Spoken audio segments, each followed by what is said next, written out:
Greetings and welcome, everyone. Thank you for joining us in today's webinar. My name is Wenchao Xue, and I'm the director of the Asian Institute of Technology Belt and Road Research Center. The AIT Belt and Road Research Center was established in 2019 with the vision to serve as an international hub for collaborative and innovative research for robust economic growth and sustainable development in the Belt and Road region. Since its establishment, we have been participating and collaborating in Belt and Road projects, promoting the collaborations with China's and with other Belt and Road countries, universities and organizations, and supporting young scholars and students research and study in the Belt and Road region. Today, we are very honored to have with us our distinguished speakers to share their insights and experience on the digital Belt and Road and its important role to support the sustainable development in the region. I would like to extend our appreciation to the National Research Council of Thailand and Mahidol University as the co-organizer of today's events. Just for a little housekeeping before we get started, if you have any questions during the presentations, please type them into the chat box. Our colleagues will bring some of them up into the discussion after all the speakers have done their talks. Thank you very much. So firstly, I would like to invite Dr. Eden Woon, the President of Asian Institute of Technology, to deliver his welcome remarks. Dr. Woon, please. Excellencies, colleagues, ladies and gentlemen, I warmly welcome you to the second webinar organized by the AIT Belt and Road Research Center. Our first webinar in this series was in June, when the economic development of the Belt and Road Initiative was explored. We're excited to tell you that in October, in our third webinar in this series, in cooperation with AIT's Center for Global Challenges, the distinguished speaker at that time will be Mr. Jing-Li Ching, President of the Asian Infrastructure Investment Bank. Today, in this second webinar, the topic is Digital Belt and Road, Sustainable Development Empowered by Data Science. This webinar focuses on sustainable development in the Belt and Road region that is empowered by data science. It shares the up-to-date knowledge and information on big data and how data science and technology applications are indispensable tools of the solutions to overcome social, environmental, and economic challenges and to realize the sustainable development goals of countries. And today, we are honored to have guest speakers and also one alumni from Sri Lanka of AIT to come and share their knowledge and their experience in the field of using technology and using data science on sustainable development in the Belt and Road region. So I will not occupy more of your time, and let me just defer to Wenchao, the MC of the program, to begin the program now. Thank you very much. Thank you, President Woon. So distinguished opening speaker, Professor Guo Huadong, who is a professor and also academician of the Chinese Academy of Sciences. Professor Guo is meanwhile a foreign member of the Russian Academy of Sciences, a foreign member of the Finnish Society of Science and Letters, and a fellow of the World Academy of Sciences. He presently serves as president of the International Society for Digital Earth, director of the International Center on Space Technology for Natural and Cultural Heritage under the UNESCO, the editor-in-chief of International Journal of Digital Earth and the Big Earth Data Journal, and also the chairman of the Digital Belt and Road Program. He has been one of the leading scientists in remote sensing science, radar for Earth observation, and digital earth technologies. And he made distinguished contribution to the region and the world with his research and great service. So now it is my honor and a privilege to call on Professor Guo Huadong to deliver his address. Thank you very much, the chair, the Professor Wenchao Xue, President Ada Wu, distinguished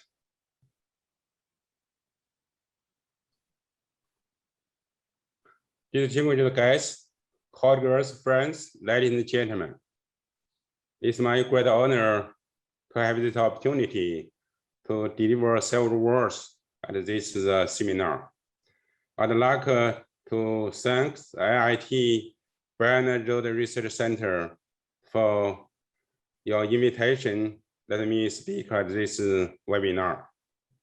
I really think your hard work efforts in ensuring this online event in the difficult period of COVID-19 are greatly appreciated. We are aware that the modern digital framework has enabled several innovations in technology that have facilitated our analytical capabilities, providing us with insight into data that were not possible a few decades before. As a result, we are witnessing exponential growth in digital services and solutions in various aspects of human society. Almost all domains of the science are also exploring prospects of digital applications. Data science has therefore taken a center stage in global scientific discourse.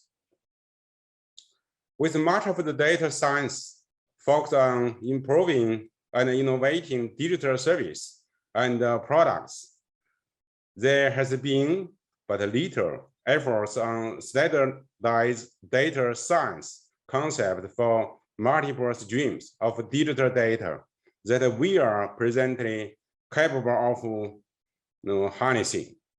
The concept of big Earth data is therefore being developed to utilize multi-source data to develop a series for understanding the mechanism of how such a social physical system operates and evolves. The use of big Earth data should be given more attention with the context of growing global challenges: disaster risk mitigation, climate change, global food security, resource management, and environmental challenges. All are linked through activity and a process that are independent of human constructs. The United Nations, the 2030 Agenda for Sustainable Development provides a comprehensive program to collectively address several of these global challenges. However, gaps in data and methods to evaluate several indicators restrict effective competence and implementation in several nations of the world. Therefore, there is a need to improve data access and information sharing among different organizations and countries. This is possible only through demonstration of digital resources, information, data, and above all, scientific knowledge. This is especially true for fields in natural sciences, where comprehensive knowledge of a complex interaction between different ecological and environmental systems is needed to respond to shared challenges. Ladies and gentlemen, there are opportunities within the UN Technology Facilitation Mechanism framework to improve digitization and networking of scientific data and information.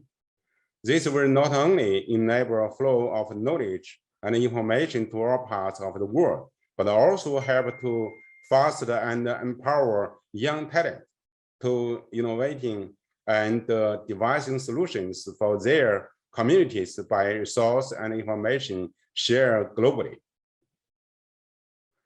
This in motivations, just and some idea provide a foundation for the concept of digital Belt and Road. The Belt and Road program launched in 2016 envision collaborative regional actions towards scientific and technological solutions to share sustainability challenges. It's committed to support the 2030 agenda for sustainable development and is actively working to facilitate partner organizations in the public and private sector, including international programs, initiatives, and agencies, and through research and capacity development activities. DBAR has established a network of the international centers of excellence to not only provide support to international efforts towards utilization of science, technology, and innovation towards SDGs, but also provide a platform for exchange of information and ideas towards solutions to measure and share problems. Ladies and gentlemen, to facilitate data and knowledge sharing, DBAR has developed a cloud-based data sharing and analysis platform, which is actively being improved and promoted. In full maturity, the platform will provide access to diverse range of Earth observation and associated data sets from multi-source and at multi-scales, which could be analysis utilizing established algorithms and tested methodologies.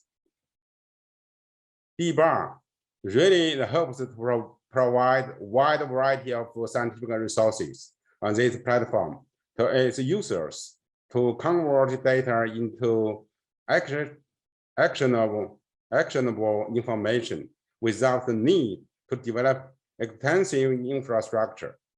The platform will facilitate smart utilization and application of bigger data in the design, development, and implementation diverse range of projects related to sustainable development goals.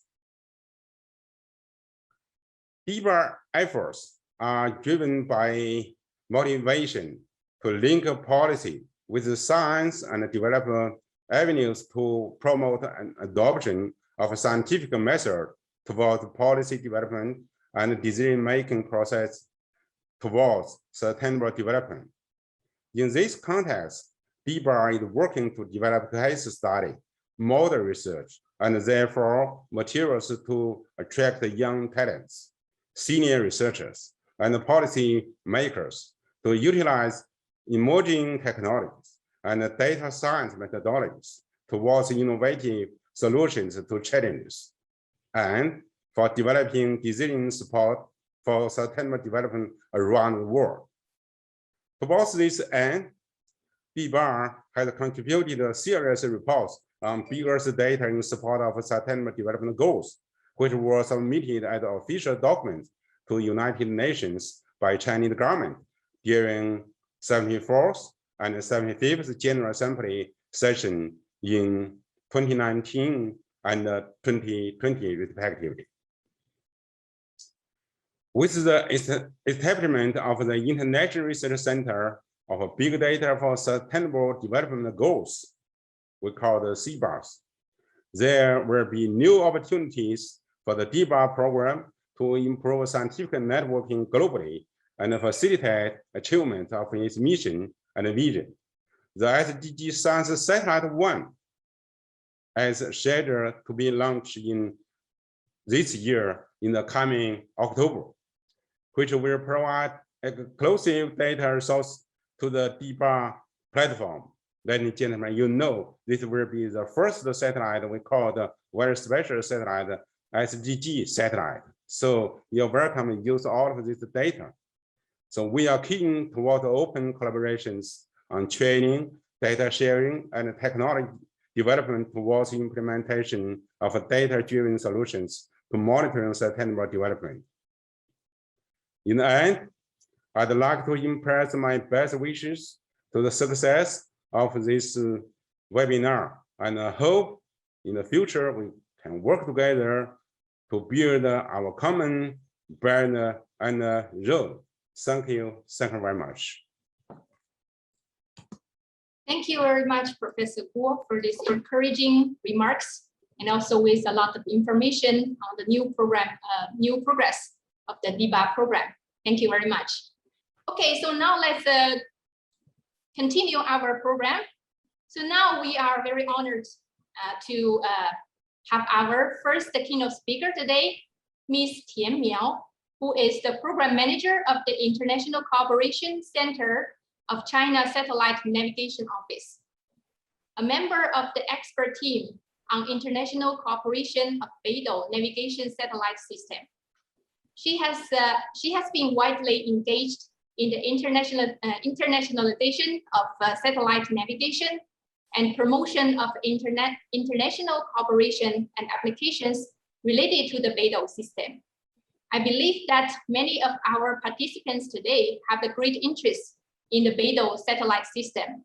So now I have the great honor to call on Ms. Tian Miao, our keynote speaker, please. Thanks very much for the chairman of this webinar and Your Excellency, the President of AIT. Ladies and gentlemen, good morning, good afternoon, and good evening. It is such a pleasure to be invited to attend today's webinar. And I'd like to share with you about how navigation satellite system can benefit the development of the digital belt and road. And my presentation today will be focused on Beidou navigation satellite system.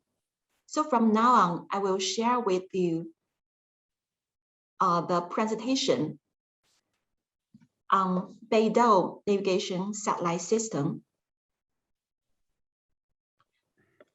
My topic is regarding empowering the development of digital belt and road through Beidou navigation satellite system.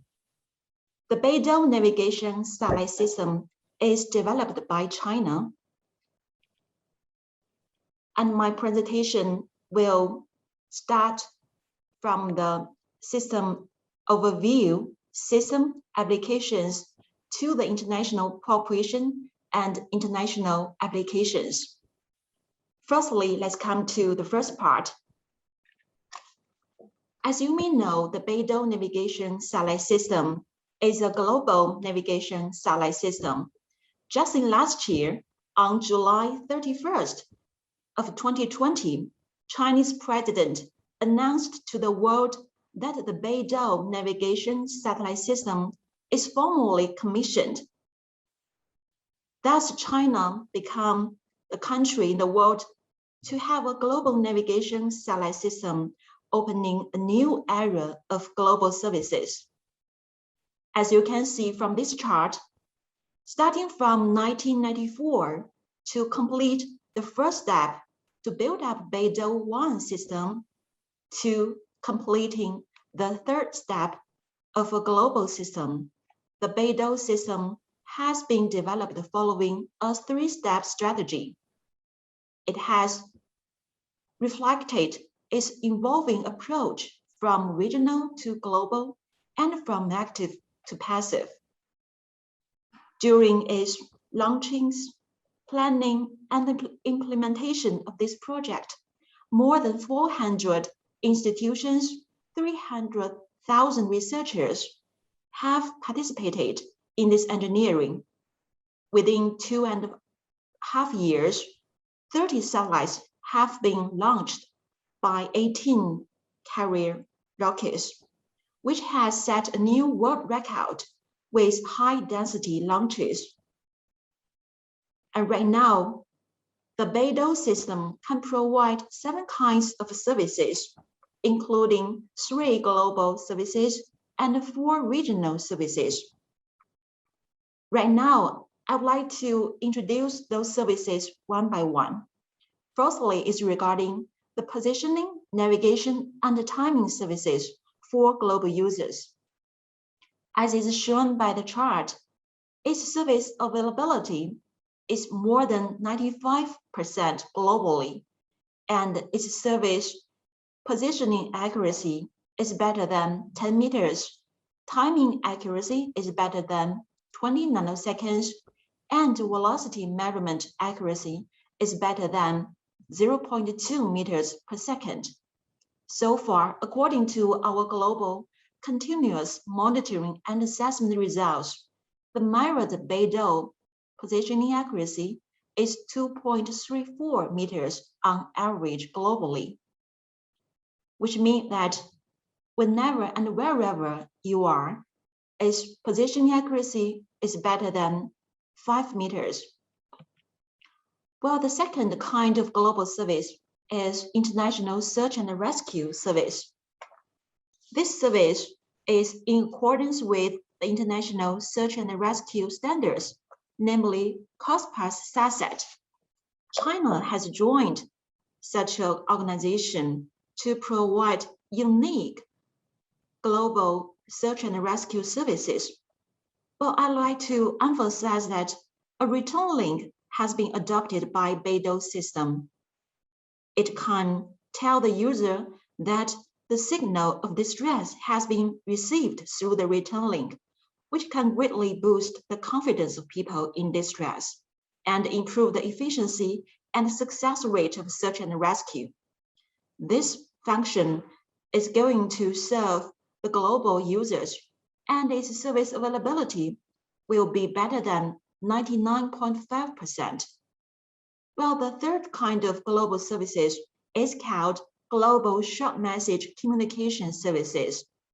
As you can see from this chart, this kind of services can provide short message through the MEO satellites. While the service success rate is better than 95%, and the maximum length of a single message is about 560 bits, or around 40 Chinese characters, while the uplink and the downlink service capacity will be amounted to correspondingly 300,000 times per hour or 200,000 times per hour. Above all are the global services. Well, I have to emphasize that for the regional services in China and Asia Pacific region, the users can enjoy another 4 kinds of services. First one is called satellite-based augmentation system. The Chinese has built up the Beidou satellite navigation augmentation system in accordance with the ICAO standards. While using the geo satellites of Beidou system, both single frequency augmentation but also dual frequency multi-constellation augmentation services will be available for both China and the surrounding countries. Another regional augmentation system is called ground-based augmentation system. While its performance can be at the meter level, decimeter level, or centimeter level for the real-time services, and the post-processing services capability can be millimeter level. So far, this operating service platform has provided services to more than 400 million users worldwide, with a daily service volume of more than 1 billion. The third regional services is called precise point positioning. Well, as you can see, such service performance is best as for the positioning accuracy. The horizontal is better than 0.3 meters, and the vertical positioning accuracy is better than 0.6 meters, which means the dynamic decimeter level services are available and static centimeter level services is also available. The last regional services is called Regional Short Message Communication Services. In comparison with the global ones, the maximum length of a message can be 14,000 bits or around 1,000 Chinese characters, which means that the users can send out video or audio messages through this kind of services.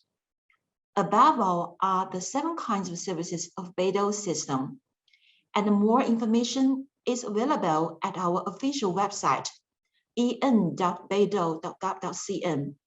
You can refer to the documents of Open Service Performance Standard to acknowledge how Beidou performance will be provided for regional and global users. And the manufacturers can also refer to our signaling space interface control document for manufacturing products, which can support Beidou system.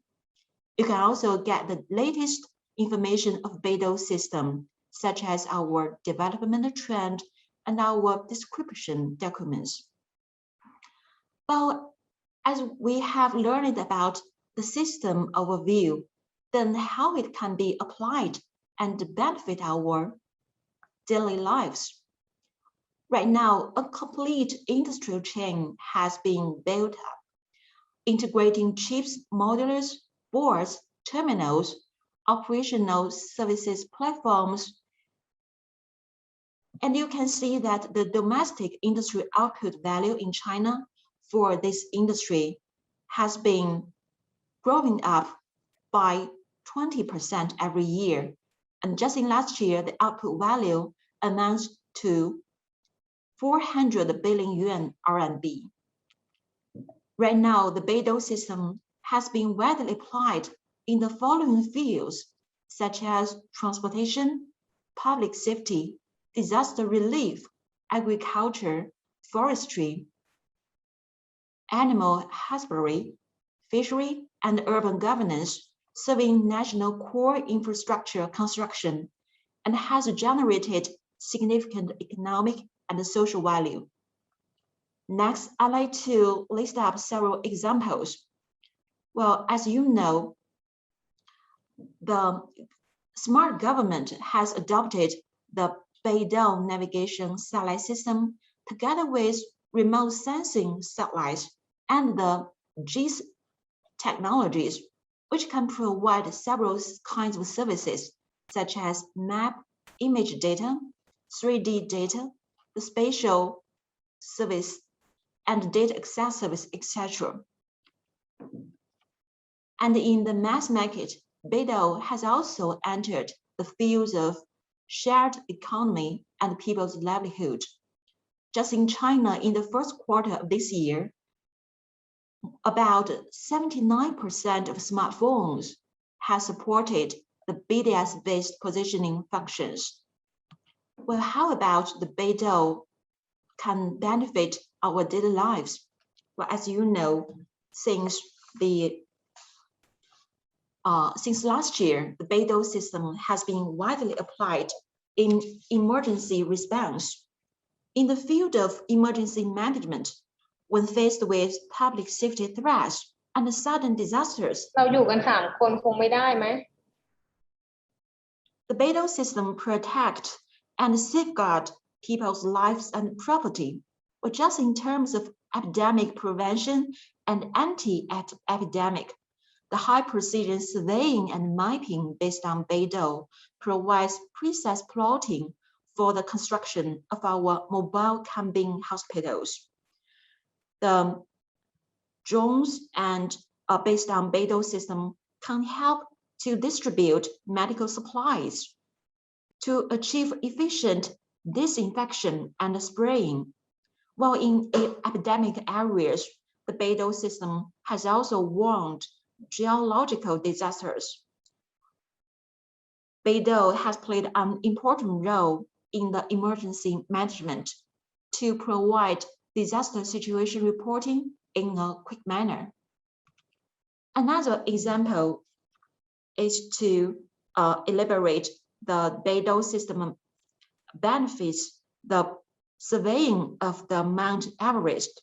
Well, for the first time, the Chinese-made Beidou surveyor receivers has been deployed together with other technologies for survey of the elevation of the Mount Everest, while the Beidou-enabled technologies has provided services in survey of gravity, snow depths, and other parameters. Not only in the field of above-mentioned areas, the Beidou system is injecting new energy into both traditional industries, but also new business models. As you can see from this chart, the Beidou system is also accelerating to integrate with other technologies such as 5G, the AI, big data, blockchain, and the Internet of Things. The Beidou Plus and the Plus Beidou models have been adopted, while the emerging new industries has also generated boundless innovative opportunities for the business sectors. Above all is our introduction regarding the applications of Beidou. Well, together with our international partners, the Beidou system is committed to serving the world and benefiting mankind. We have been developed by following the principles of independency, openness, compatibility, and readiness. We have been joining the international community of geniuses to share with other partners about Beidou system achievements. So far, Beidou system is one of 4 major GNS providers, as recognized by the International Committee on GNSS and the UN-USA. The Beidou system strengthens compatibility and interoperability with other systems, which means that by using Beidou system together with other systems such as GPS, GLONASS, Galileo, and also the Japanese and India regional navigation systems, the users can enjoy better services and with no interference with each other, and to enjoy the services by utilizing multi-systems instead of using single one. China and the US, Russia, Europe has signed the agreement on compatibility between the systems of global navigation satellite systems, which means that the Beidou system can provide global users with better spatial and temporal information services together with other global navigation satellite systems. Well, during the ICG meetings, China has also played a leading role to recommend our partners strengthen international cooperation to bring benefits to mankind.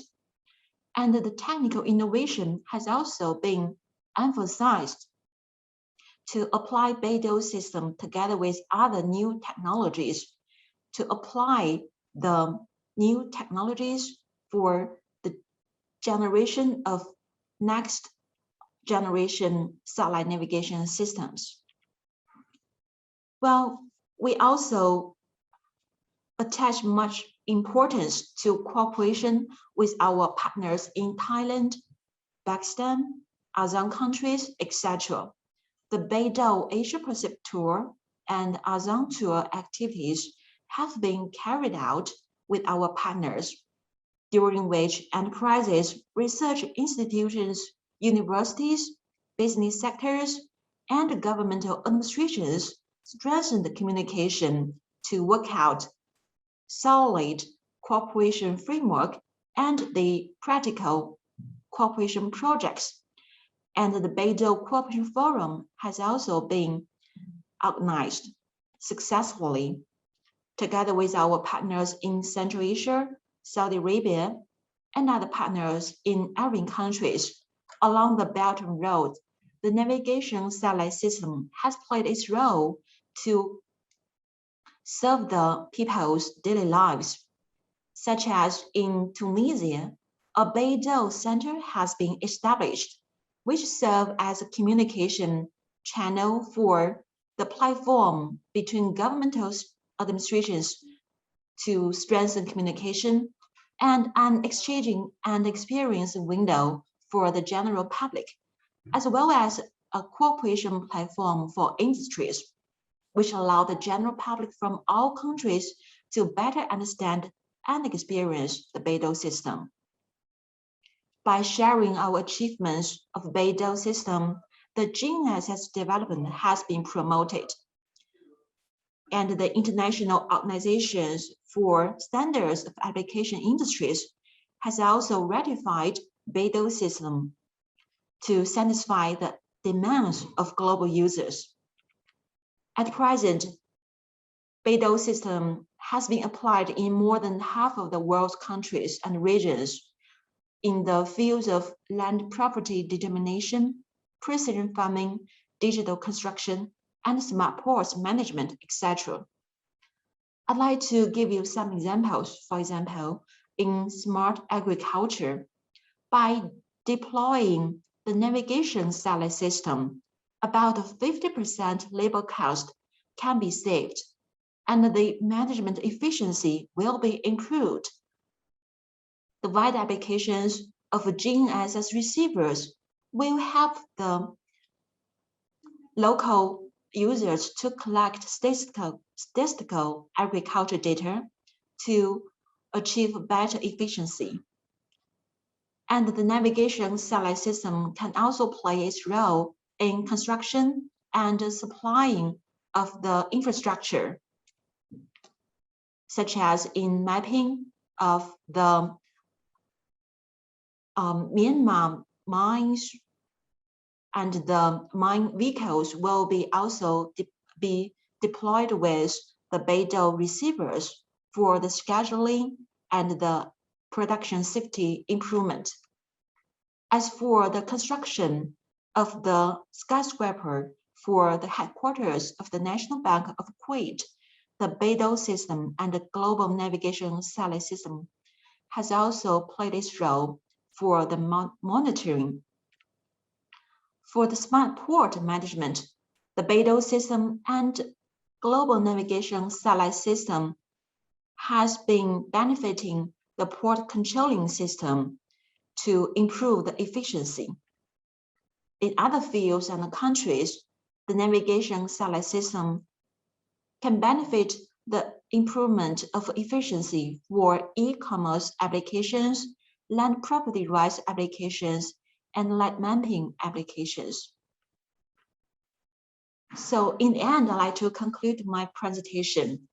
For the system overview, Beidou has opened a new era of global services. Its system performance has laid a good foundation for the development of Beidou applications. And as for its application industries, right now, a complete chain has been set up. And such a system has been gradually and widely applied in multiple regions and areas. Most importantly, serving the world and benefiting mankind is the development principle of Beidou. We are willing to share our experience, no matter in China and overseas, to cooperate with as many partners as possible to provide better services to mankind to meet social, environmental, and economic challenges, as well as realizing the sustainable development goals of countries in the Belt and Road region.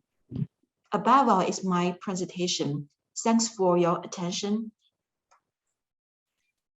Thank you very much, Ms. Tian, for the very exciting information and about the service, variable service provided by the Beidou system.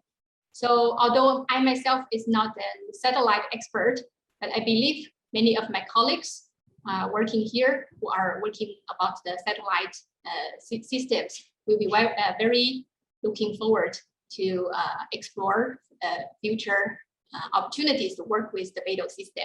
Thank you very much again. Thank you. Okay, so let's continue our webinar.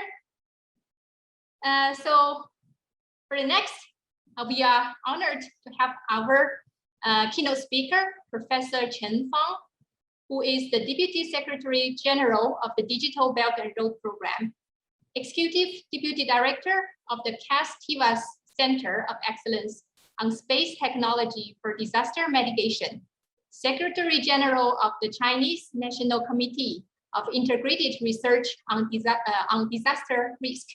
So I have the great pleasure to call on Professor Chen Fang for his keynote speak and a comprehensive introduction about the DBAR program.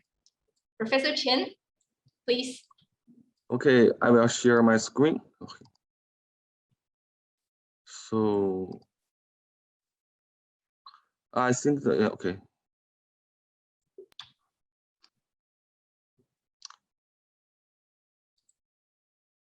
So can you see my slide right now? Yes, perfect. Yes, good. So it's my honor to be here, and thanks for the invitation from the AIT Belt and Road Research Center to invite me to this webinar. So I use some of the slides to introduce the DBAR program, a bigger data program for the SDG in the Belt and Road region. So, and I would like to summarize the whole report to the 3 parts. First is the why we do this important international program. That means the how we use the science and technology and innovation for the SDG. The second one is I will introduce the whole main information for the DBAR or Cast Earth projects. Then the last one, I would like to introduce you some of our applications for use the big Earth data for SDG in the framework of the DBAR. So why we need the DBAR program? It's based on these 3 important international framework. One is the SDG, Sustainable Development Goals. Another one is the climate action. And the third one is disaster risk reduction Sendai framework. So these 3 international framework is launched in 2015 and guide the future development of the world. And the thing is that how we can achieve these goals is we need the different methodologies. And from the United Nations perspective, launch the science and technology facilitation mechanism, and to facilitate the achievement of the SDG. So we are the international communities in the science and technology domain. So under the TFM mechanisms, we conduct several work. And for the science, technology, and innovation for the SDG globally, we noticed currently for the SDG targets and indicators, we need the support from STI to monitor the progress of the SDG. And also, we need to let much more stakeholders emphasize and notice that the importance for role for that STI for the SDG. And also, we notice there is a date and also the methodology and evidence gap to use the STI for the SDG. So there are several ways for in the science and technology domain. What we use is called the big Earth data. Why we use the big Earth data? Because currently we live in the Earth, and the whole Earth system includes the data from nature, also from social domains, and our ideas to how we can better use this different source of data to conduct analysis and conduct our evidence-based decision making. So this is the why we use big Earth data. So, but how this is background information on why and how we can conduct this use the big Earth data. So we launched the program named the DBAR. Why we focus on the Belt and Road? We can see from this satellite imagery. And the Belt and Road is cover a very huge area and include the different socio-economic and also the environmental issues. So we also, this is area reached for the different source of data. And in the 2016, and we jointly work with our international partners, we launched initiated the Digital Belt and Road Program. So short name is DBAR. This program is trying to use the big data to address the sustainable development issue along the Belt and Road. So this is the key information for the DBAR program. So how this program can benefit this area? Well, the first thing is that we need data, so we need to establish an international big Earth data analysis and decision support system to use the data. Then how we can use the data for? We use the data for the SDG indicator evaluation. And then we can use this valuable products and information to guide scientific-based decision-making for the SDG. So this is the whole idea for the DBAR program. So this is the DBAR workflows. You can see in the top one is the different source of data. Then all the data information is gathered into the one big data platform. And then we just form different working groups and task force in different research domains. Then we focus on the infrastructure, agriculture, also environmental, also disaster, and some other issues related to SDG. Then we generated the SDG highlight report every year. Then this report and information is provided to the scientific domain, also the policy domain, and also international and national programs. This is also, we have 17 in SDG goals, but mainly in the DBAR, currently we focus on the 8 SDG goals and listed in the right part. SDG 2, 6, 9, 11, 13, 14, 15, and 17. So this is the main workflow for the DBAR program. And we currently already make some of progress. This is the numbers we summarized in this year. Currently, the DBAR program already just like the focus on the 4 continentals and mainly focus on 8 SDG goals. And this is 10-year program launched in 2016. And also we focus on the 9 working group, focus on different area for the SDG. And then we have the 57 international partners and 8 international center of excellence. And also we already built the one bigger data platform to analyze and share the data. And this is the key information for the DBAR ICOE. So currently we have 8 international centers. You can see here in Thailand, I think the AIT is one of our DBAR center. So from the DBAR centers here, and we can just like reach different regions experts together to address the issue. And also this is the information for the DBAR working groups. The DBAR working groups, currently we have 9 working groups cover the area for the data and the coast and heritage, water, urban, agriculture, environmental, or disaster, and very special region for the high mountain and cold regions. And also, how could we achieve our goal? We needed the infrastructure. So, and we get the full support from Chinese Academy of Sciences and launched the Big Earth Data Science and Engineering research projects. We call it the CARTS Earth. The CARTS Earth helped the DBAR to establish the infrastructures for the data analysis. So, and this is our CARTS Earth cloud capacities to support the DBAR program. This is, we have the supercomputing ability. We have the storage capacity for the 50 PB for the data storage. And also this data infrastructure is supported our DBAR experts globally. And this is some of the system already be developed for the DBAR system. Through this system, the experts in the different countries, especially in developing countries, can freely use this platform and process the data with the infrastructure in China, and then get their products results. And this is the very low cost way to share the data and to use the data. And through this system, we just like support the different partners, and just like we support our partners UN Environment, UNEP, and to generate the different maps and the products. So we list as the one of the partners for the UNEP GO6 reports. Last part, I would like to use some of the showcase to show you how we can use the Big Earth data for the SDG.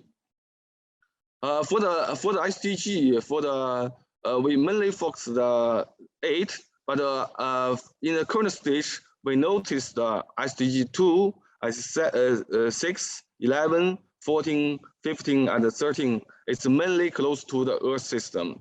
So, and also this 6 SDG have the huge gaps in the data, and also need the new methodologies to analyze data, and also need the showcase, especially practice case of the Big Earth data in the Belt and Road region.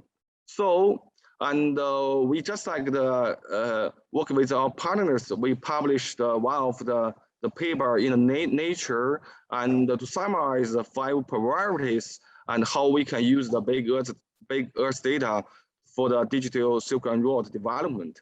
So, and we think the first one, we need to enhance our infrastructure, especially for the data infrastructure. The second one is that in the whole regions, we need to promote the data sharing and in the operationally abilities. The third one is we need the different applications to let people know how to use this data. Then we need to identify the appropriate research opportunities to use the data to help or just like the social benefit areas. Then the last one is this is the international work. We need to work globally and to drive the global challenge together. This is how the DBAR summarized the 5 priority areas. And we do have some progress.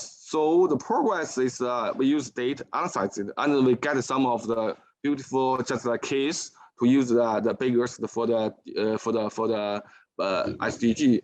Here we just like the date and methodology and modeling parts to generate the SDG case at the 4 scale, local scale, national scale, regional scale, and global scale. And this is one of the cases we conduct for the SDG 11. That means that we use the satellite data, also the social economic data to monitor the whole global urbanization situation in the Belt and Road regions. And we noticed how the development for the cities, urbans in the 2000s and 2010. And also we noticed through the beginning of the SDG launched in 2015, and expansion for the urban space, and it's a major challenge for the Belt and Road regions areas through the indicator analysis for the 11. And also for the SDG 15, and this is focused on the life and land. And one of the indicators global land degradation situations. But this is very, very hard to assessment, be assessed through the traditional way. And we use a different satellite data, and also with the whole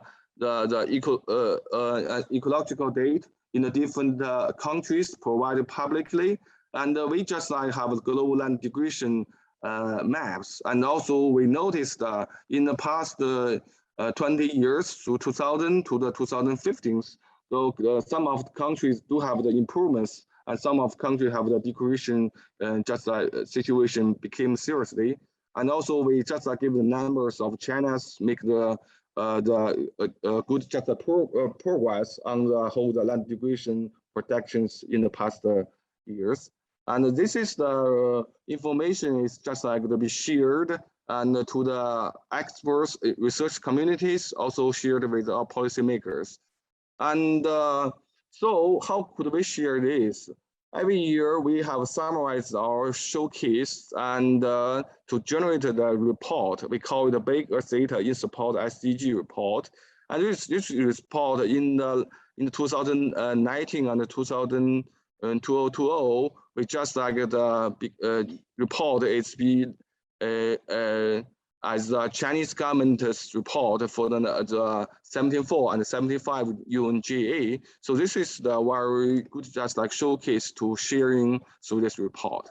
And also, and we have some of demonstration just like to tell our stakeholders how can they use the Big Earth data for the SDG. So we have just like the one video. This video is used by the Chinese government as in the 75 UNGA. It's to show the whole the SDG just like the cases.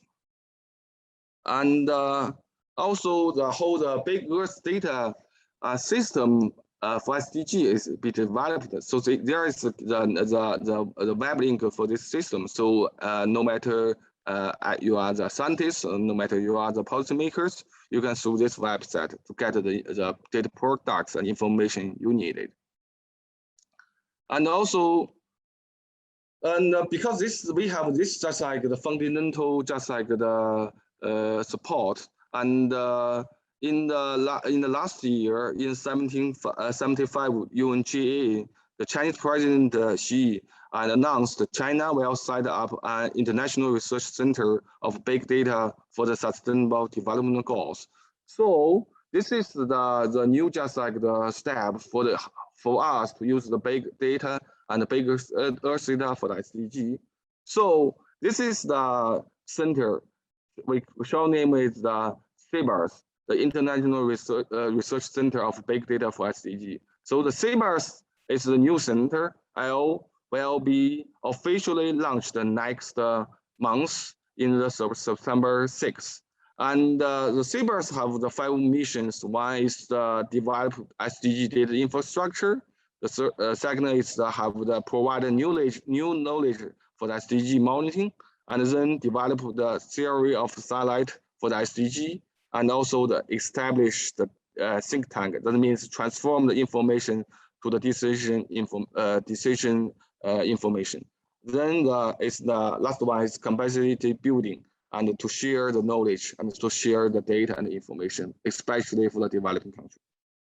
So the first step for the CBARS is that we just like will hold the international forum on the big data for the SDG. We call it FBARS.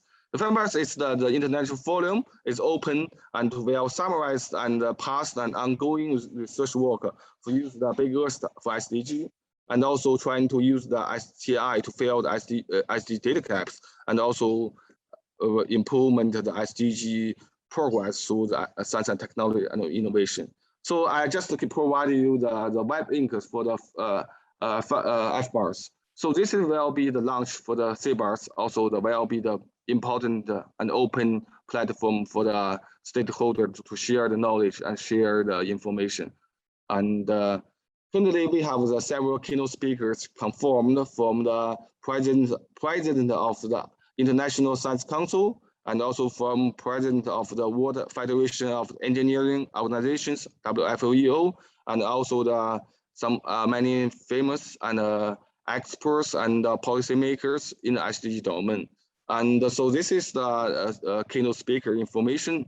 And also the very good news is the important news is the for the CBARS will launch the SDG satellite, as mentioned by Professor Guo before. This satellite will be the first satellite for the SDG monitoring, and will be launched in October, in the coming October. So we'll provide this data is free and will be shared internationally.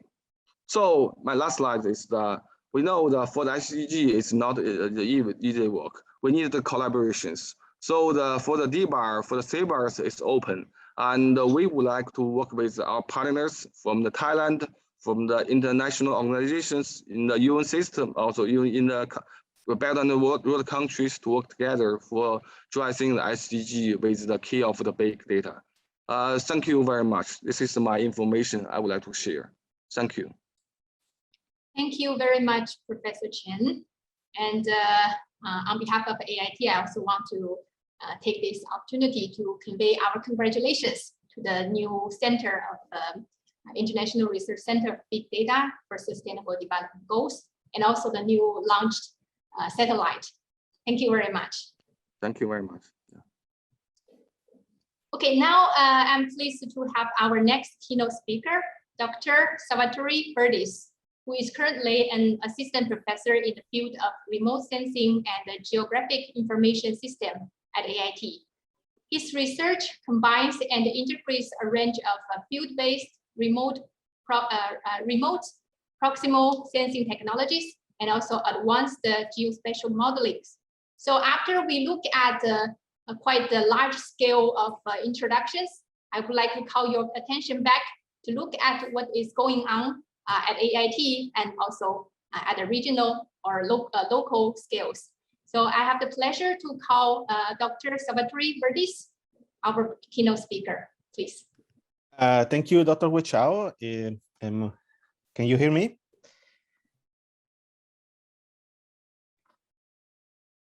Hello? Yes.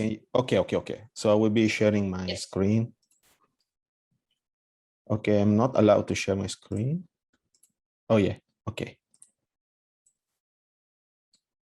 Okay, I would like to thank the Belt and Road Research Center at AIT for inviting me and giving me this honor of presenting this afternoon. And I also would like to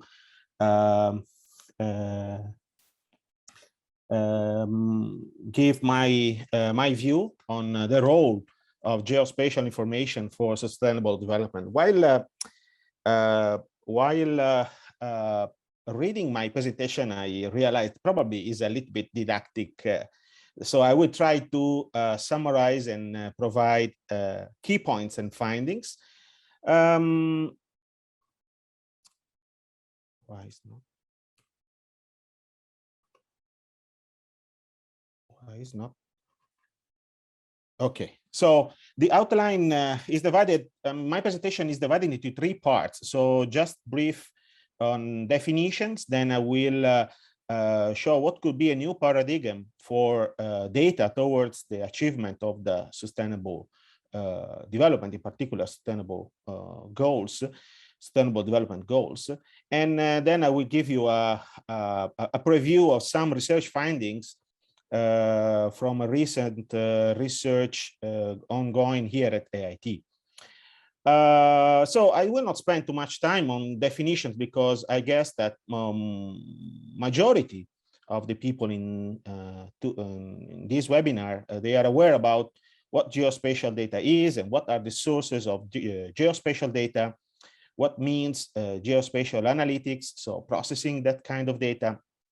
And we almost all know that we do these kind of activities within a frame of a software and hardware platform, so-called geographic information systems.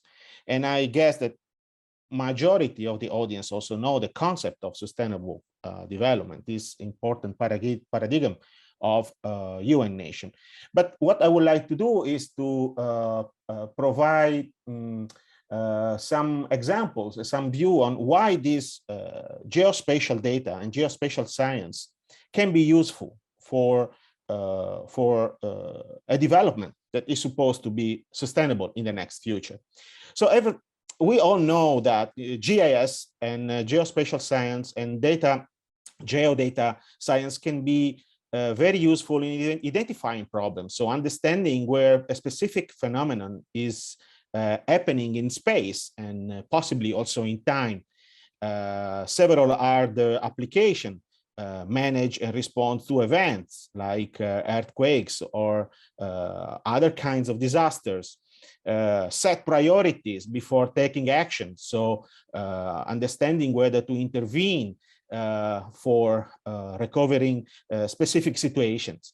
Or geospatial analysis can be useful to detect and to measure trends and to measure specific phenomena that are developing in space and time, such as, for instance, urbanization and the triggering factor such as increase of population. Several are the application. Here is just one example published by IBM recently on COVID onset and reduction of greenhouse gases during these events. So we can see how the response of this emission was delayed in time between China and the rest of the world that follow exactly how the COVID develops the beginning of the last year. So SDGs and opportunities, an opportunity for data and for the usage of data, because we are experiencing huge innovation in data collection techniques, both in terms of quality and quantity. The remote sensing images, for instance, that we can use today, they have very high quality with compare with the same images acquired even 20 years ago, which is not really relevant amount of time. And now we have capacity to distribute widely and sometime and most of the time now freely this type of data. So this availability of data opens an expanded horizon of possibilities, and SDGs represent a strategic opportunity to build on the momentum of this data revolution and and demonstrate how this data play a pivotal role in development. So we all know that data, geodata, geospatial science are serving the SDGs, are helping the achievement of these goals, and are helping the measurement of this achievement through setting up indicators within the targets of the SDGs. There are goals that where this data fits better, and for instance, SDG 1, SDG 2, there are plenty of literature now exploiting all different applications. Some other needs a little bit more development. So geospatial data works better in few of them, and there is a lot of research to do in some other, like those in the right side of this slide. So what are the big challenges of geospatial big data? First of all, sheer volume of geospatial data. So we have a problem of storage, and we have a problem of access. So whenever we have a lot of data, we need also to access, we need to query the data, we need to make it available for its usage. Then we are experiencing, who is working with these data around the world, we are experiencing many different standards and many different formats. So these are all barriers that have to be overcome. And these hamper comparison and combination of data. And these imply that in every institution, could be public or private, could be an enterprise or a university, we spend a lot of time in data curation, okay? And this is needed because if we inject into a model bad data, we cannot expect good result in output. So another big challenge that we are facing in managing this big geodata is that now we need application of advanced mathematics. So this is a very important key point for all our students today in AIT, but around the world. And but without forgetting that we need specialized knowledge. Probably the first question that my students ask me whenever I give my first lecture in remote sensing course is, can we easily find job in remote sensing? And my answer is, oh, I don't know. Because remote sensing is a tool, is like a hammer. So if you want to build a house, I mean, maybe it's a very simplistic way of saying this. But when I answer to them, I say, if you want to build a house, you need an hammer. So you need to know how to build a house. So if you want to apply geospatial science, if you want to apply remote sensing or any geomatics tools, you have to have a background. So specialized knowledge is still necessary. And one key point today is a validation. So we have plenty of data, but remote sensing data and geospatial data, especially global data, needs validation. And such validation should rely on long perspective. And we should have big data sets, big field data set that will be must be used for data validation. So these are the big challenges that we are now facing using geodata. So the world responds to these challenges in, let's say, in different ways. We have different examples, and today we are looking at an excellent example on what we can do with the data. Other big partners around the world, they are also answering. And being me a European, I will bring what Europe has done recently these months towards the data and what we can learn from the European perspective. So how Europe is treating data is, in my opinion, enlightening, because there is a new directive in Europe, and this directive will be forcing single states to apply it. So it's not a guideline, but is a set of rules that European countries have to implement towards the data. So again, everything starts from the challenges and the barriers. So accessing data, providing data, all these kind of barriers need to be reduced so that the accessibility, the usage should be increased. And this will help the development not only of research, but even business opportunities. I make an example. If transportation data or utilities data that most of the public entities and public bodies, if these data are made available to the public, could be general public, could be a research body, or could be a public private body, these data can open opportunities for business. At the moment, it's not in this way. So now Europe has decided that such data, this data, should be made available, or free of charge or with very marginal cost, so that this could be could represent an opportunity for development. Another barrier should be reduced. So the cost of this data, the cost could be a barrier, especially for small businesses, small and medium businesses, and only big players, big national companies have possibility to access very expensive data.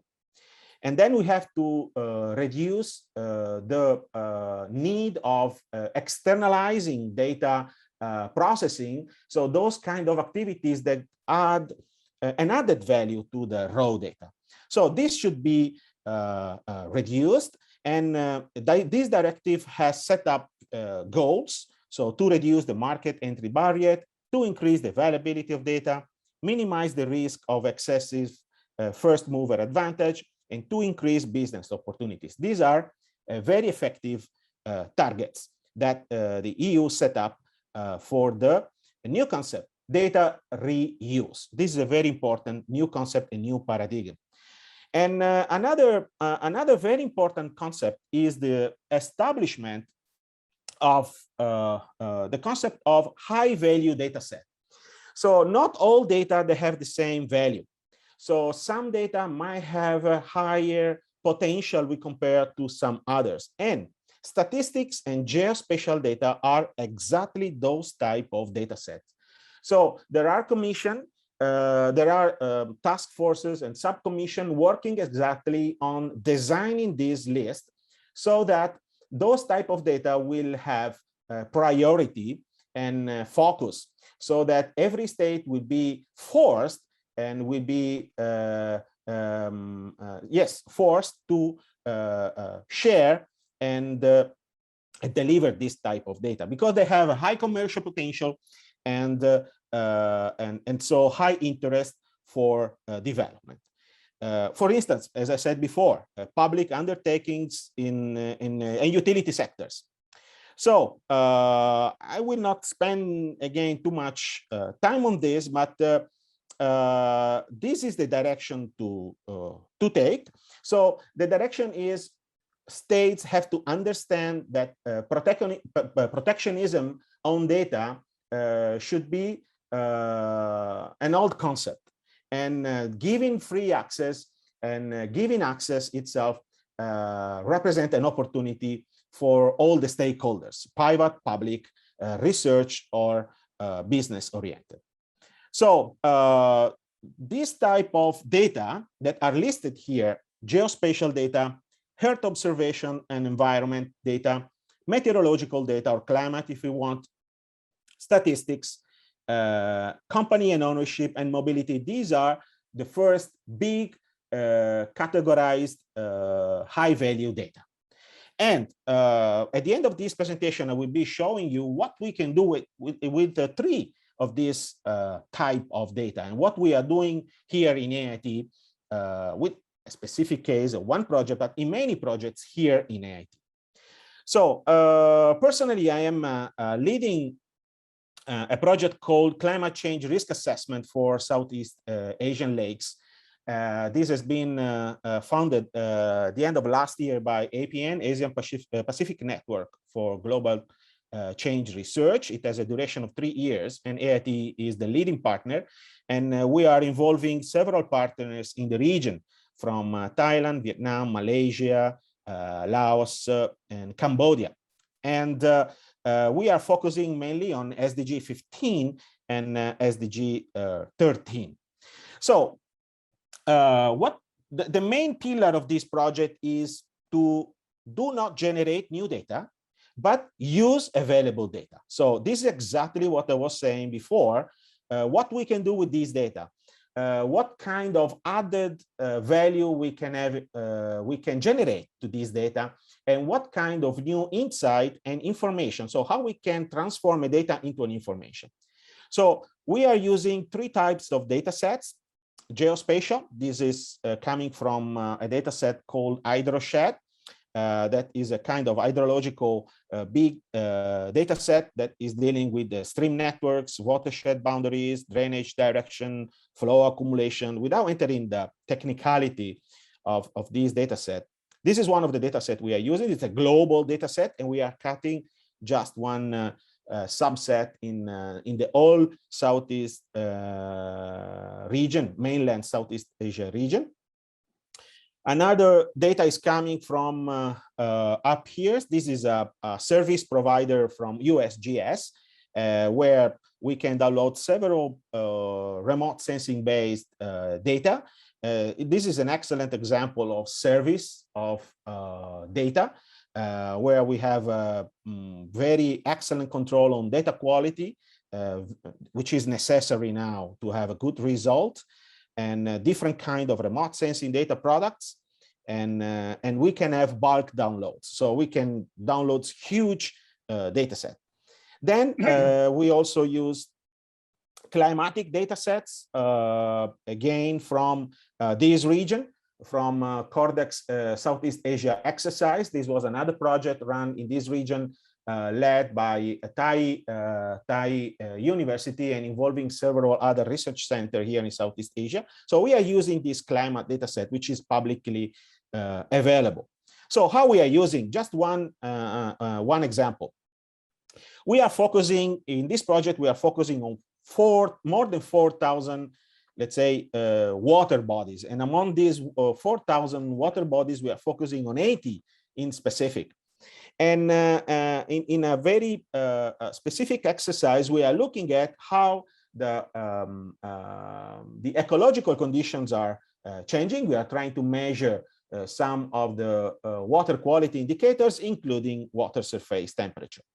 So I just show an example for a very important lake in Myanmar, Inle Lake. So what we are doing, I mean, I would like to show just the principle. So how, let me put the pointer. So how different data, climatic data like cloud fraction, shortwave radiation, max temperature, mean temperature, wind speed can be used to foresee, to predict the lake surface water temperature. We are talking about time span on 20 years. So we are start talking about climate change, and we are start talking about impact of climate change.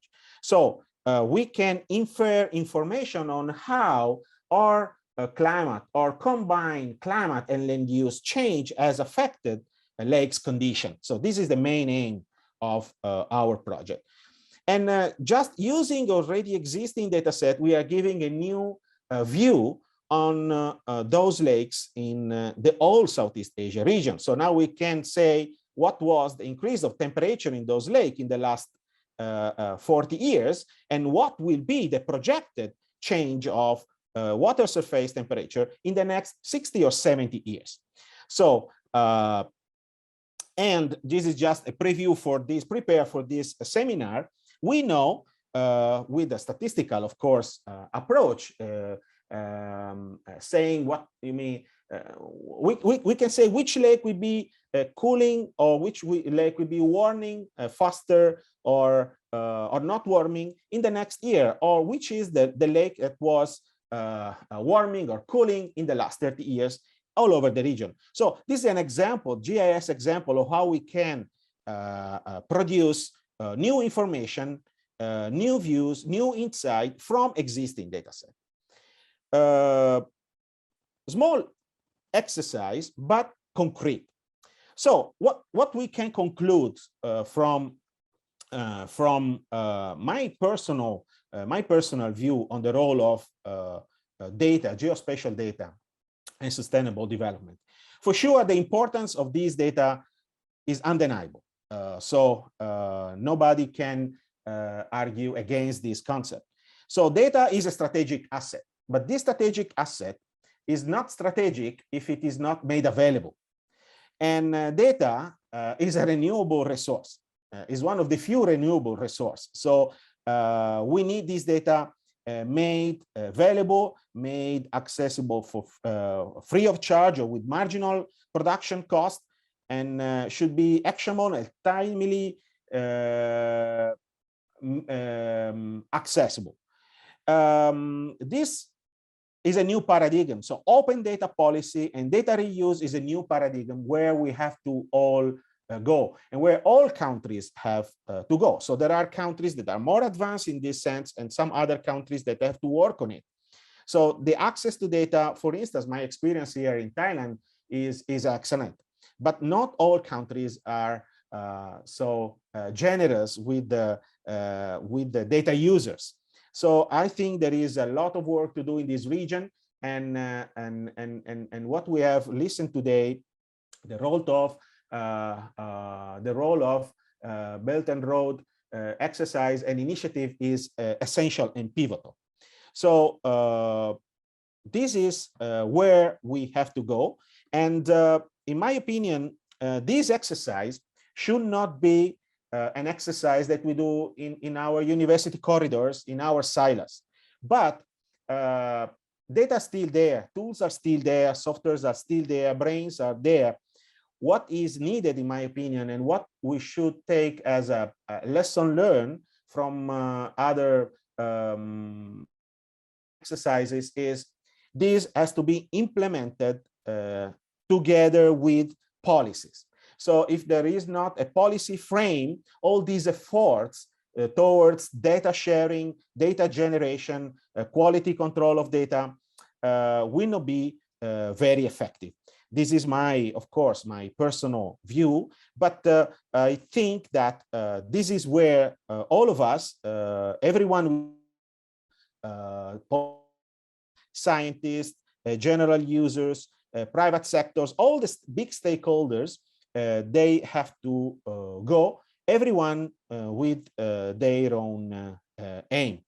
So I would like to thank you for listening, and I will be ready for answering to your question. Thank you very much. Thank you very much, Dr. Verdis, and thank you for sharing your view on the very practical challenges and barriers on these technologies. So it's good to hear that after we hear about the many exciting achievements, we are also aware that there are still some challenges that we are facing and need to be solved in future. And I believe that through closer collaborations among our regional partners, we could do better. Thank you very much. Okay. Last but not the least, I have the pleasure to have our last keynote speaker, Ms. Bitanej Dulani Chamika, who is currently studying and working in space engineering at the Kyushu Institute of Technology, Japan. She has a quite interesting experience working as a young engineer in the BIRD-3 satellite project and being engaged in developing the very first satellite for Sri Lanka. She is also one of our AIT alumni, graduated in the mechatronic programs. So I'm pleased to call on Ms. Dulani to share her experience and story. Hi everyone, good afternoon. I would like to thank AIT Belt and Road Research Center for inviting me here as a speaker, and I'm very honored to be here. I will share my screen now.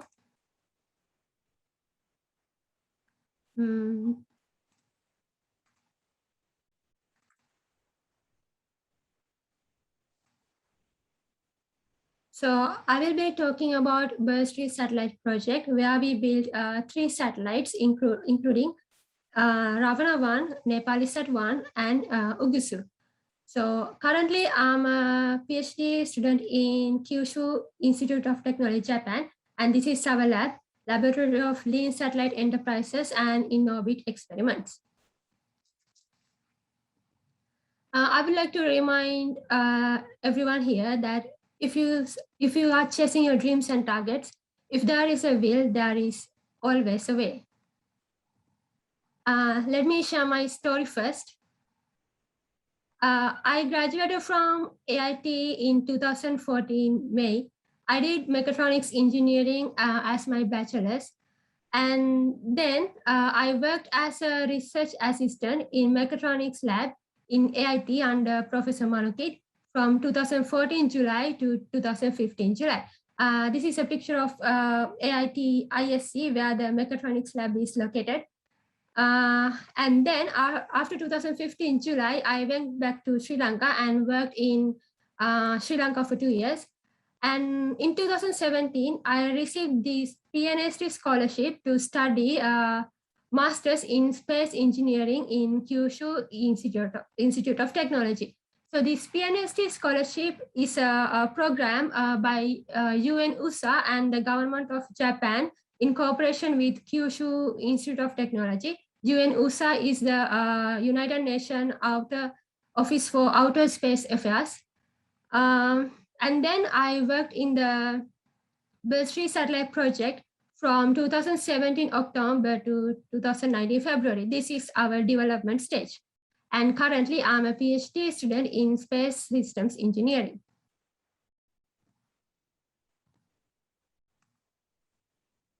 So mostly, maybe most of the people have seen this picture. This is the Sri Lanka's first satellite, Ravana 1, and this is me and my teammate.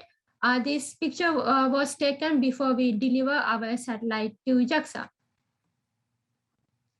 So let me introduce the BIRDS project first. BIRDS project is a multinational small satellite project led by Kyushu Institute of Technology, Japan. And the BIRDS project gives opportunity to the non-spacefaring nations to design, integrate, build, test, and launch, and operate our nation's first satellite. So we received 2 awards for BIRDS project. This is the Airbus award in 2017, and then we received the next award in 2019. So BIRDS project had 2 projects, BIRDS 1 and 2, before starting BIRDS 3.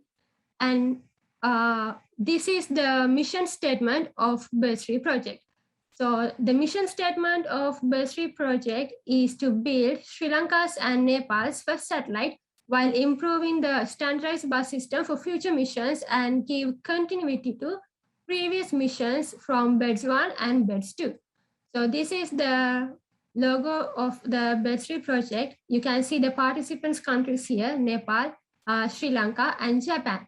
So to design this logo, we had a competition, and the winner of this competition is Dushani from Sri Lanka. Now I will go through the timeline of our project. In 2017, 4th October, we had the kickoff meeting. And then after that, we started defining our missions. And in 2017 December, we had the mission definition review. Normally in satellite projects, we have some milestones, so such as MDR, PDR, and CDR. After finishing the mission definition review, we move on to the PDR, preliminary design review. So it was in April 2018.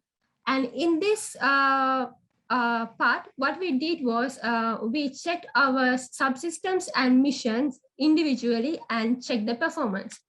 And after successfully completing this PDR, we move on to the CDR. CDR means the critical design review.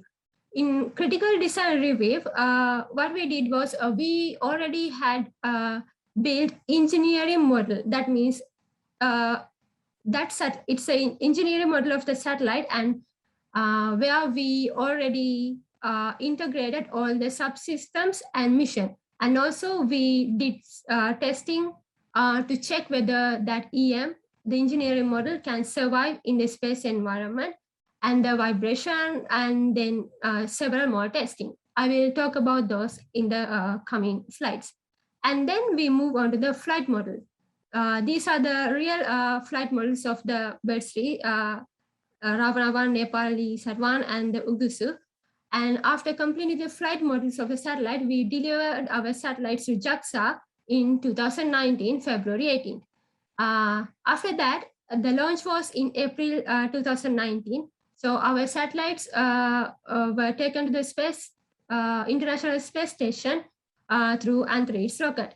And after that, in 2019, June 17, our satellites were deployed to the orbit from International Space Station. So this is a picture of our satellites being deployed to the orbit after the deployment.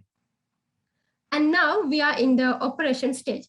So currently we are operating our satellites, and then I am operating the satellite from Kyushu Institute of Technology ground station. So I will show a better picture of Bird-3 flight models. And then this is team Sri Lanka, me and my teammate, and then team Nepal. And then here is the team Japan. Let me go through the specifications of our satellite. So the standard is CubeSat.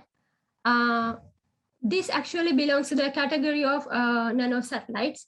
The dimensions of our satellite is around 11.3 centimeter, 10 centimeter, and 10 centimeter. And a satellite with this dimension is called a 1U. And the weight is about 1 kilograms. And the orbit is ISS orbit, the 400 kilometers. And the inclination of the orbit is 51.6. And the period to complete one orbit is around 92.6 minutes. And this is a better picture after our satellites were deployed to the orbit from International Space Station. So these are the satellites, Cube satellites, and then this is the ISS. Let me show you the internal configuration of our satellite. So mainly in every satellite, we have main subsystems such as electrical power systems, onboard computer, communication system, and attitude determination and control system. So this is the internal view in our 1U CubeSat.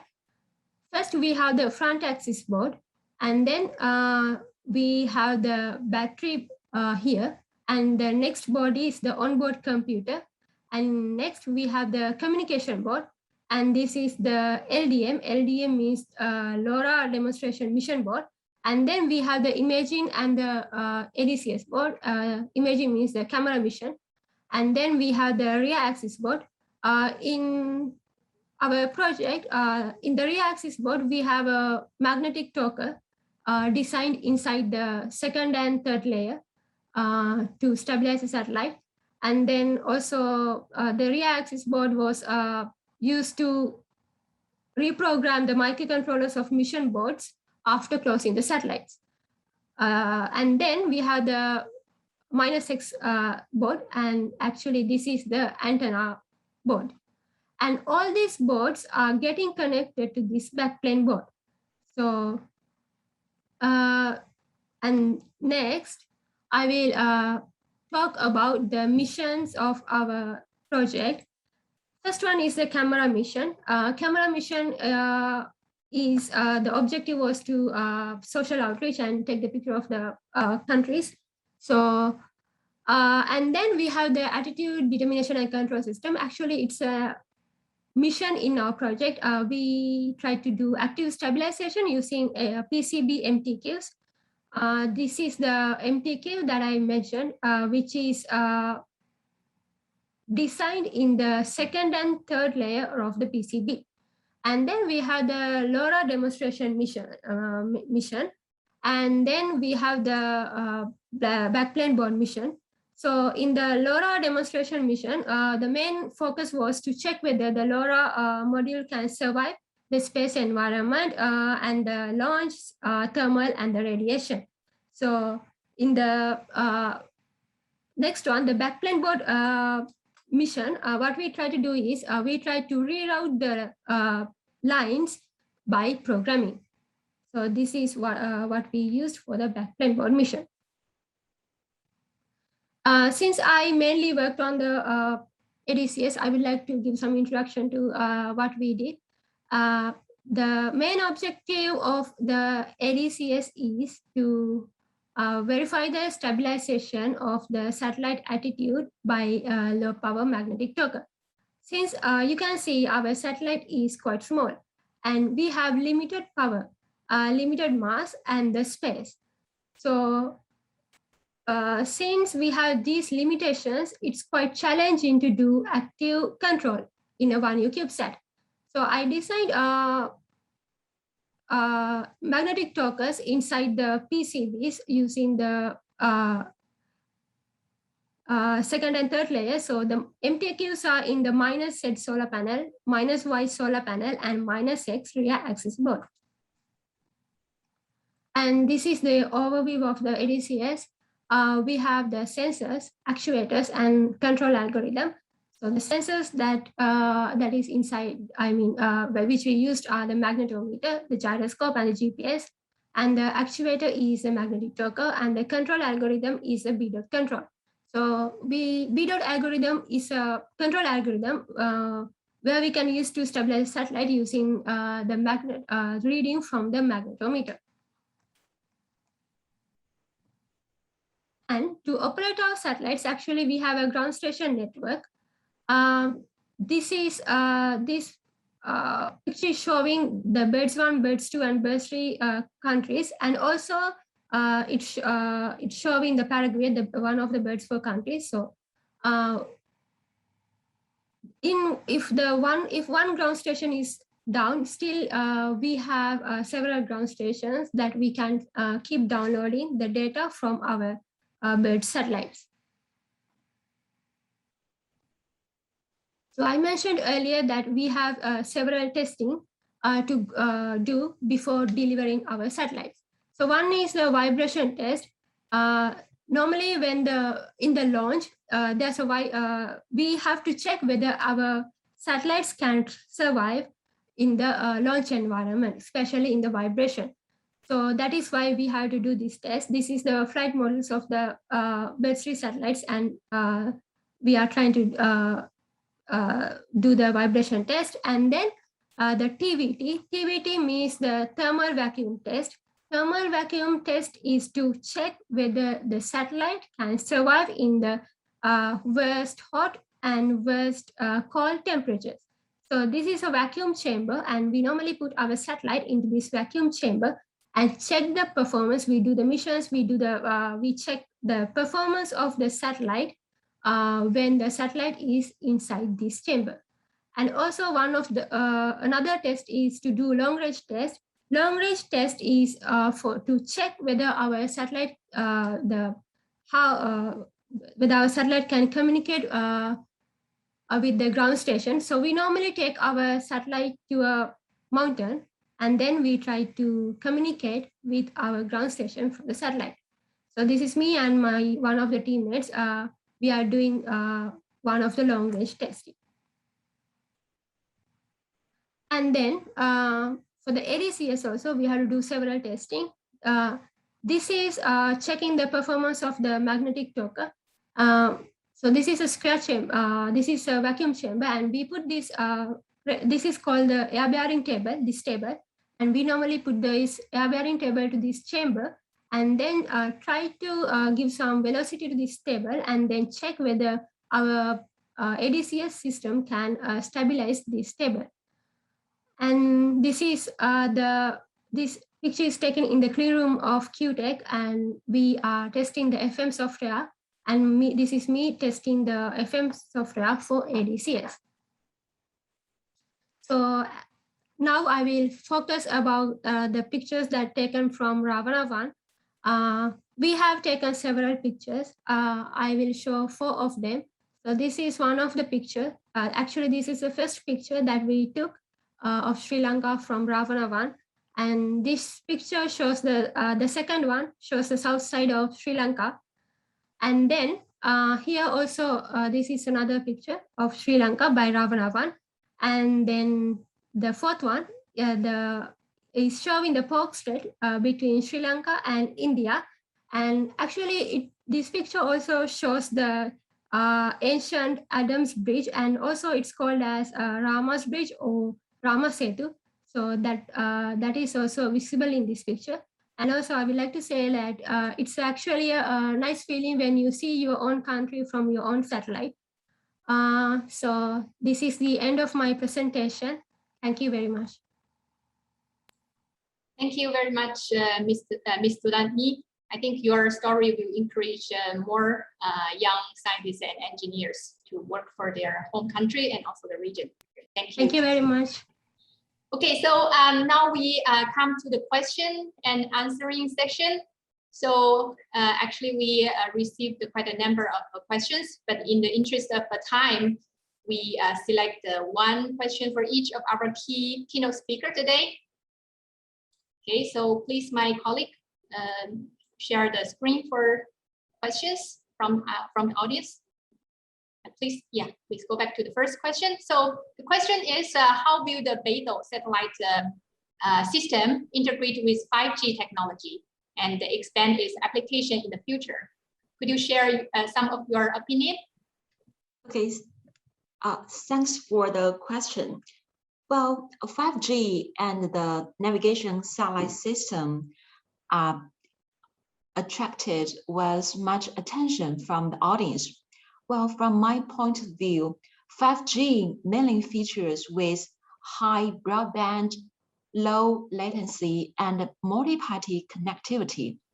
And the main functions of Beidou system and other navigation satellite systems is to provide high precision positioning and timing services. Thus, so firstly, combined applications of 5G and Beidou can bring into changes on our lives, such as the Internet of Things. E-commerce can be perceived and controlled more precisely. And secondly, the combination of 5G and the BDS can generate technical integration, such as together with big data, cloud computing, new services models will be brought with high precision capabilities. And thirdly, 5G and Beidou will provide more development opportunities for technical innovation and industrial development. So about my point of view from three sectors. Thank you very much, Ms. Tian, for your sharing. So shall we move to the next question? I thought, it's for Professor Chen. It's quite looks quite specific questions. So there is an international program that assists about 20 countries in the East Asian Australian flyway, China through Southeast Asia to Australia, enhance the conservation and sustainable development of about 500 wetlands important for people and migratory birds. So would there be opportunities for this program to join hands with DIBA program to achieve the long-term monitoring of this site? So may I invite Professor Chen? Yes. Yes. So very long question, but I appreciate this question because they provided the research collaboration opportunities. And yes, the DIBA program is the international program, it's open program. And the idea is for us that we provided the whole data infrastructures and the skills and the training skills for the experts. And it's a very good opportunity for us to collaborate with the East Asia, Australia flyway program. I think it's a very good topic for the wetlands and also the birds. It's close to the SDG 15. And yes, I think from my point of view, what we could do is we could provide the different data we already gathered in the DIBA platform, and also targeting the requirements from the Flyway project, and we can just like establish the collaborations, and the DBAR can provide the data products and the data service, and for the Flyway program also, and we may have also some the skill exchange, and to train the experts in the Flyway program to use this data and products and benefit the Flyway programs just like the work. So this is of course we open to the collaboration. Yes, yeah, and I can share the link for the DBAR to the speakers and also the audience through the chatting box. Okay. Thank you very much. Thank you. Yeah. Yeah. Next question I think is for Dr. Verdes. Okay. So what is the challenge of capacity development on SDGs in developing country? So it's about the education. What is your job? No, yes, it's very very clear question. So I try to give my view. One of the points that probably I didn't highlight during my conclusion, but it is that toward the sustainable development, there is the need of strengthening the capacity of national statistical offices and data systems to ensure access to what? To high quality data, timely, reliable, and disaggregated data. So at the moment, there is very little effort toward data sharing, toward data quality processes, because it's not important only to share the data, but we need to have an idea about the reliability of these data. So this is very important. Then it should be updated, because now images are over our head every 3 or 4 days. So we need updated data, high quality updated data. And so there is a lot to do in the data provider side, but also from educational side. So students has to understand this. They have to understand what quality means, because they will be the next data curator and data provider, and also data user. So if a user doesn't know how to manage the quality of data, then its work will be surely affected. So this is what I think universities can do, helping towards this direction. Okay, thank you very much, Dr. Verdes. Yes, then we have the last question for Ms. Tulani. Yes. Okay, so this is really for young female scientists. So could you please give some encouragement or suggestion to the young female scientists and the engineers based on your experience? Yes. What I have to say is like I was like I really wanted to do space engineering from my childhood, and then I had been following that, and that's why one of the reasons to select AIT is to do mechatronics. I thought it will be a good foundation. And then so what I have to say is keep working towards your targets, and it doesn't matter whether you are female, as long as you have the knowledge, and as long as you have the you keep working hard, I think you still can achieve, and you can still achieve your targets. Okay, thank you. Thank you very much. So, so taking today's opportunity, we are very happy to kick off a newly initiated research project by AIT and in collaboration with the DBA program. So it is my pleasure to invite Dr. Ekperdine Winikun, Assistant Professor in the field of Environmental Engineering and Management at AIT, and also the Principal Investigator of this project, to provide a brief introduction and announce the kickoff of this project. So Dr. Ekdin, please. Okay, thank you, Dr. Wen Chao. Thank you. Thank you, the AT Belt and Road Research Center, to give us the opportunity to share this news. Let me share my screen. Okay.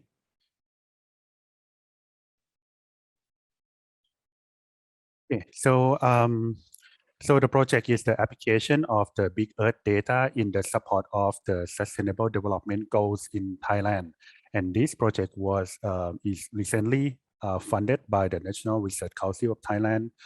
We have Dr. Montip Thavukanon as our advisor in this project. Okay, since this project gonna be dealing with different angle of SDG, different SDG indicators, so our project team, which is very well suited with AAT because we have faculty with different expertise. So as you can see in this, our project team on the left-hand side, we separate into two sub-projects. On the left-hand side, we're gonna have the project that focus on the assessment of SDG for the coastal environment. On the right-hand side, we're gonna have the project that's gonna be assessed of the SDG on the urban settlement. And we have Dr. Wen Chao here, which is going to be having expertise on water and wastewater management. Dr. Werdis that have the expertise on geoinformation and earth observation science. We have Dr. Lai, who have the expertise on the sociology of the environment. And I myself have the expertise on the air pollution and also environmental management. I may go a little bit background because this is going to be give you an idea on why we need this type of project in Thailand. Okay, for the Sustainable Development Goals, this one start in 2012, and then the objective for these SDGs is to introduce or produce a set of universal goals that can meet the urgent environmental, political, economic challenges that facing our world. These 17 goals, as you see in this wheel, adopt in 2015 and looking forward for the achievement in 2030. So with this, a lot of goals, then the success of this SDG gonna be raised to a large extent of how can we measure the progress of the SDG. Also, how can we review, how can we follow up different components on the SDG of different countries. So if we look in terms of the challenges that we have in order to keep tracking of the SDG, the UN Statistical Commission, they identify different indicators. So for each of the SDG, they have different targets. To be exact, it's 169 targets. Each of the target, they have also different indicators. And those indicators, about 230 indicators, each of them have very detail on what kind of the data that we need to collect that we can use in order to measure the progress of the SDG in different locations. And not only that, these kind of indicators not only based on the local scale, some indicators are looking in terms of the national movement, regional level, and so on. So this is the problem of why we need some tools in order to measure the progress of the SDG in different countries. Looking a little bit on the Thailand profile, this one provides you a dashboard of the current assessment. This one is in 2019 of Thailand. You can see that most of the indicator, most of the SDG is still under the major challenges or significant challenges. Thailand also provides a voluntary national review on the implementation of 2030 Agenda for Sustainable Development. And some of the key challenges that Thailand indicate in those kind of review are listed here. As you can see here, we still, let me point the pointer. We still lack of statistical expertise. We don't have data comprehensiveness. We don't have data. We still have data disaggregation. The problem of sustainability of the indicator, or sometimes we collect the same information with different organizations, but we don't have the way or the platform that we combine the data together. Okay, so in the report or in the review that Thailand submit during that time, one of the measures to address the challenges in the formulating of these indicators addressed in that report is applying the modern science technology innovation, which remote sensing and big earth data are considered. And then about the progress of the Sustainable Development Goals in Thailand. During last year in September, the Office of National Economic and Social Development Council, or NESDC, which is the focal point for the SDG development and progression in Thailand, designate responsible agency in Thailand in order to provide information. Anyway, with that, the methodology and the data source to be used to monitor and assess SDG progress in Thailand has not been identified.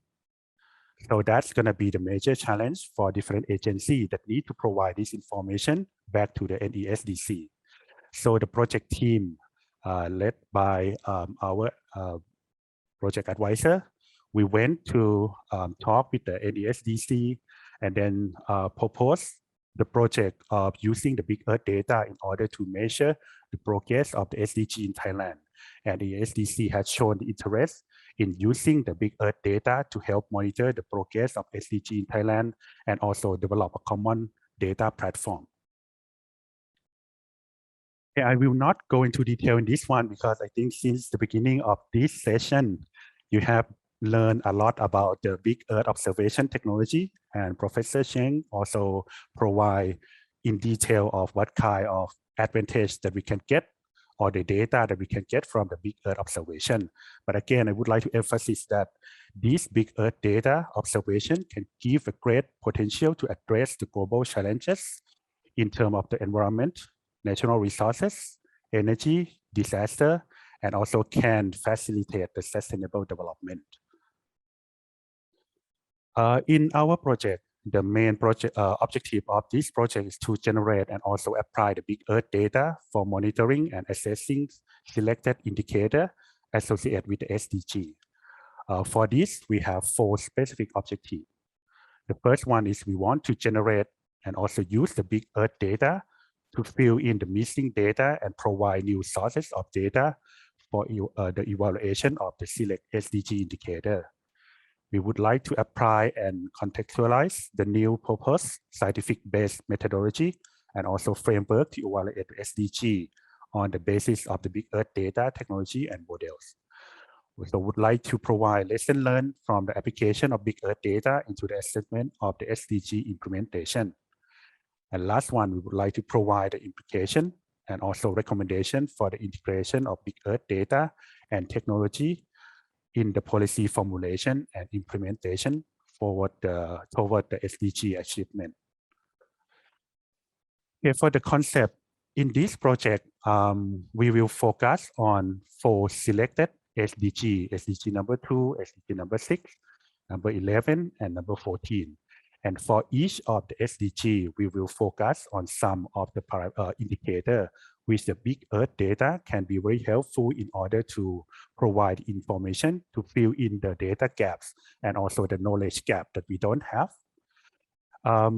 So we will use the big earth data and also the socioeconomic data in order to develop the methodology, also the method in order to come up with the data in order to provide the method to measure the indicators in Thailand. And not only on the scientific term or on the technology term, we will work closely with the stakeholder, and also we would provide the policy brief, and we will work on the governance. So there will be a lot of activities that we will do in this project, including not only secondary data collection, field data observation to validate with the Earth observation data. We will also do the stakeholder workshop and also disseminate the project activities. In terms of our output, these are the major output that we expect to have from the project. The first one going to be the methodology that we can use from the big Earth observation data in order to evaluate for the SDG progression in Thailand. We will produce also the database and also the map product in order to show the data of the progression of different indicators of SDG in Thailand in different contexts.